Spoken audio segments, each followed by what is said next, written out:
aad baan u raaligelinaynaa walaasheen marna dimaashadeen suwal waana gabadh Soomaaliland halkay u dhaxduun bay noqotay gabadh halkay u dhaxduun bay noqotaa waa runtii gabadh halkay u dhaxduun bay noqotaa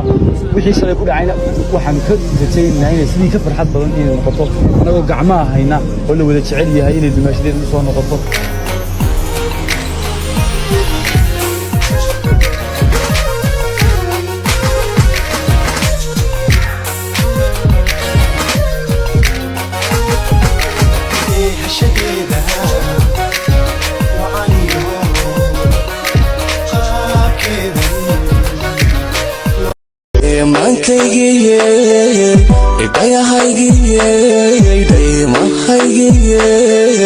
دفتر كيجي